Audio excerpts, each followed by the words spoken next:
And I'm not going to lie, going back to a point we made earlier, one of my biggest worries about AI is that people will become as smart as me. That's going to piss me off. I don't want that to happen. I want to be the last slick talker on earth. I don't want them all to have these neuro chips and be as good as I am. But we'll see. Maybe that's going to change in the future also. There was this one take that you had early on that I really loved, and it was depression isn't real. Yeah. You say that, and over time, you've kind of stepped back on that a little bit because people have gotten so crazy, and you changed it to, I don't think depression isn't real. I'll double down. Yeah. Right now. I'll explain it again. I'm going to try and explain it to people at home so they can understand it. So I'm going to talk. I liked it in the more abrasive fashion. Yeah. I thought it was more impactful. No, depression isn't real. Depression isn't real. And I'm going to explain to you why I say that. And when I say that, people at home try and argue against it because they don't understand the premise behind the idea. If I don't believe in depression, I cannot become depressed. As I've said on many podcasts before, if you have two people inside of a haunted house and there's a noise in the night, the one who doesn't believe in ghosts will assume it is wind and go back to sleep. The one who believes in ghosts will assume it's a ghost. He will then wake up and panic and he will be afraid and he'll call an exorcist. It is the belief in the ghost that gives it power, not the noise itself. The reason I say depression isn't real is because now I can no longer become depressed because I don't believe it's real. So if I get sent to a Romanian jail cell and I have no idea how long I'm going to be in there for, and I'm suffering in there, I can't become a depressed person because I don't believe in the idea or the mental model of depression. Believing in it gives it power. And I refuse to believe in things that take away power from me. And anybody who sits at home and argues with me that depression is real, why would I adopt your thinking if it makes me less powerful? Why would I adopt your thinking if it makes me less capable of dealing with difficult scenarios? This isn't even about being correct anymore. This is about adopting a mental model which makes me as competitive as possible. If me believing depression is real will put me in a position where I believe I'm a depressed person and I might want to kill myself, why would I believe in it? That sounds terrible. It sounds like setting myself on fire. I refuse. Depression is not real, so I cannot become depressed. That is what I believe, and you cannot change my mind because changing my mind will make me weaker. And why would I adopt the thinking or the mental model of somebody weaker than me? I don't believe in depression. That's the bottom line of it. So it's not real. People argue with me and they come at me with these matrix statistics. And there's a study here in Oxford and this. The study says, but I don't believe in studies. It's hard. I don't believe in studies. You can come at me with a million studies about depression. I don't believe that depression is an illness you catch from the sky and your brain is chemically imbalanced. Mental illness is real. PTSD is real, but that's based on an event. Something has happened. I believe in general, most of these depressed people is massively overdiagnosed. They need to take some agency and responsibility for their own lives. And I believe if they stop believing in this cure-all excuse of depression and instead start believing in working hard and becoming the kind of person they know they could be, they'll feel a lot better. The number of people who have said the gym has cured my depression, then how is it a mental illness? If the gym cured your depression, how is it an imbalance of chemicals in your brain if going to the gym and dedicating yourself and working hard cured it? Explain that to me. It doesn't even make sense. It's, you know what it is? What did we say earlier about the Matrix trying to push all ideas that promote selfishness? What is depression besides ultimate selfishness? Depression isn't real.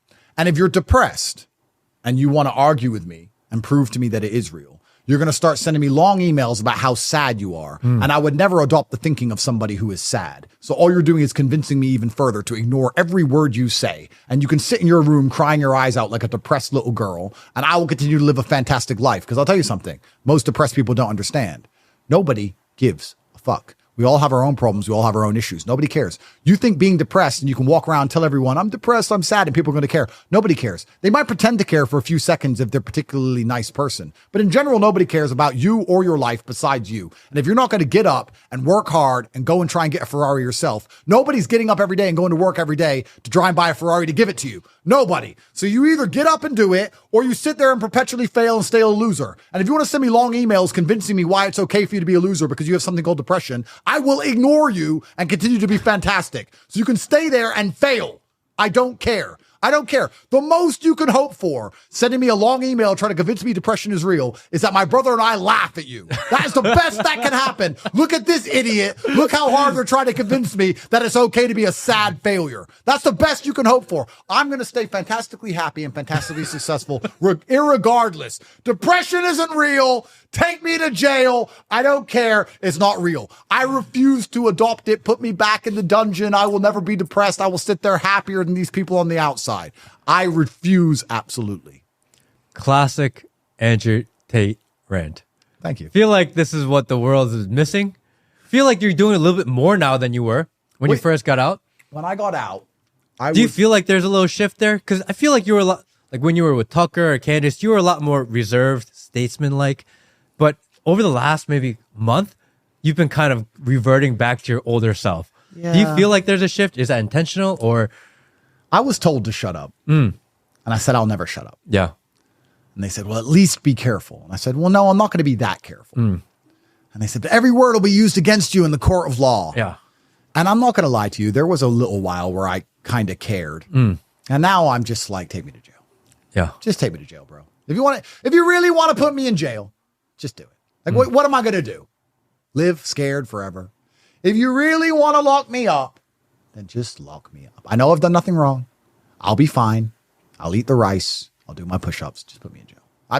I tried my best, and I did Tucker, and I did a few interviews, and I can be statesman-like. I know there's a time and a place, Of course. and I'm never gonna shut up. It's not who I am. But there's a time and a place to be more reserved. But I think now, as everyone realized that this is garbage and it's a matrix attack, and also as time's gone on, and I've realized that if every word you get desensitized. Once you understand that everything you ever say will be used against you, you care for a while, and then one day you wake up and go, oh, whatever. Girls can't park, whatever. Take me to jail. Put me in jail then. Like, what can I do? I'm not going to sit here. I can't defeat the Matrix. What I can do is inspire people at home to wake up and resist for the benefit of themselves and their families, and perhaps we can damage the Matrix, but they're always going to chop off the head of the snake. Even if we win, I'm going to jail. I'm done. Because I was too big and too loud and I was too much at the forefront. They'll kill the general at the front, even if the army wins. That's how it is. My future's set. It is what it is. I believe in God. I refuse to shut up. I've made my decisions. I'm the man I am. I've made my bed and I'm going to lie in it. So it is what it is. Take me to fucking jail. Put me in the jail cell then. I'm not scared. Don't. Yeah, but I'm not going to live in fear. Yeah. I know I've done No, I get nothing that. wrong. I'm not going to sit here and be afraid of any of this because fear feeds it. Fear is what they want. Their objective. They don't want me in jail. Matt, they don't want me in jail. What they want me to do is come out, shut up, not talk, or talk and cry my eyes out like Jordan did, crying my eyes out on antidepressants because I can't take the stress and the pressure while also writing books about mental rigidity and then sitting there crying, oh, I'm on antidepressants. That's what they wanted me to do. They wanted all the people to believe in me to realize that I was a false prophet. That's what they wanted. And I refuse. So you can martyr me and put me in jail and make me more influential than ever before, and I'll do my push-ups, or you can let me go because I'm innocent. I'm ready for either one. Or put a bullet in my head. I mean, it's one of those things where even if you're thinking it, like, don't say it out loud. Words matter. It is what it is at this point. I know I'm innocent. Everyone at home knows I'm innocent. So what can I do anymore? I just don't Depression isn't real. Kill me. Don't say that. Depression isn't real. What more can I do? You know, it's one of those things where even if you want to say it, I don't know. I feel like words matter in life. And even if it's a thought that you're putting out there to prove a point, certain words, if you say it, you're almost like asking for it, or you're right. And you're manifesting it. I agree. That the manifestation of words always concern me. You're actually right. And I agree. And here's the scary thing. What if part of me wants to go? Oh, bro. What if I'm so crazy and I've been so desperate for an exceptional life my entire existence? And I understand that I would make a bigger dent in the Matrix if I go than if I don't go. And if I understand that if I'm going to fly on private jets and drive around in Bugattis and be the most famous man on the planet, there's no light without dark, and the dark is a Romanian dungeon filled with cockroaches. And maybe I understand that when I'm 72, if I manage to live that long, I'll look back on those 10 years I spent in that dungeon and be happy they happened because of the lessons I learned. Maybe part of me wants to go. Maybe I'm crazy. Maybe I'm not afraid at the point where I actually completely am ready for it at a level where I'll be excited by the opportunity. Maybe when you want to explore all the levels on the map of life, you don't just want all the levels at the top. See, this is the mistake most people make. They sit there in a normal life and they dream of being rich and going on nice vacations and dreaming of all the nice things. They don't dream of all the bad things. They think they can have all the light with none of the dark. That's not how it works. The only reason you appreciate being rich is because you were poor. If you were born rich, you don't appreciate it. The only reason you appreciate being in good health is because you were once sick. When you're sick, you'll do anything to be healthy. If you've never experienced sickness, you don't know what health is. There is no light without dark. Perhaps I'll be a happier person and live a more fulfilled life and enjoy my fantastic benefits that come with wealth if I do go. Perhaps I can have a more positive message and more people will know my name if I do go mad. Perhaps I'm ready to martyr myself. Perhaps I am ready to charge at the gunfire. Perhaps I don't care. You are a bad man. You know what I mean? Like, just the idea of that. And I kind of believe you. Do it. I am at the point now where my enemies can do nothing but immortalize me.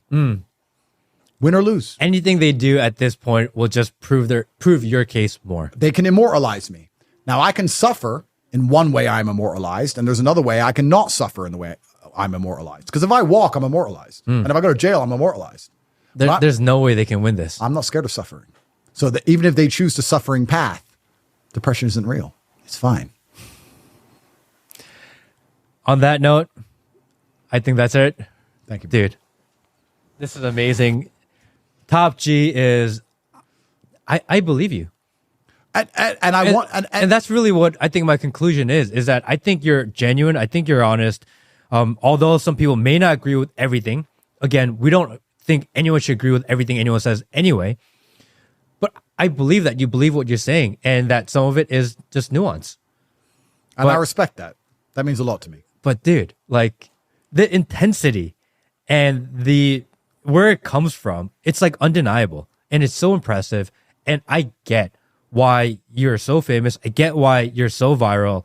It's the energy that you bring to a conversation that unless you're here, you don't feel it. You know, it's hard to relay. And you have this ability to relay this personal energy from a room in the corner of Romania to like the world and the masses via screen, which it's really hard to do these days. It is. And I hope at least some of it translates. And I guess the final point I want to make about what we just said, I guess, if you lead by example, it's the best way to lead, right? That's what we're lacking in the world today. If our leaders had to lead by example, a lot of the problems would be fixed. If they had to go to war themselves, we wouldn't be at war. If they had to pay for their own groceries and they weren't scamming the government and creating endless money with this inflation, stock market, garbage cycle money laundering scheme, things would change. And I feel like if I can suffer the way I'm suffering, all I have to do is inspire people at home to suffer 5% of what I go through, and then a lot of problems will be fixed. We didn't even talk about war. I feel like how long have we been going? There's always part 2, friend. I think we got to need a part 2. Thank you, everybody. Andrew Tate, Cobra Tate. What do you like the best? Can I ask you that last? Sure. What's your favorite thing to be called of everything? Because you've had a evolution of kind of nicknames, catchphrases, etc. What's your favorite one? That's a good question. Yeah, I'm not entirely sure. I've never thought about that. I'm going to have to think about it. I guess it depends who's calling me what at what time. There's times I like to be called, bad names. It's funny. Yeah. When the feminist gets angry and starts screaming misogynist, I'm not going to lie. I feel pretty happy. It's empowering. Of course. Andrew Tate, thank you. Appreciate you, my friend. Thanks, bro. And we'll see you guys next time. Thank you, everybody. Thank you guys for watching this conversation. If you want to learn more, if you want to be a part of our free thinker army, definitely go check out Discord. It's free. It's involved. Get to meet and connect with some like-minded individuals. I'll see you in there. Till next time.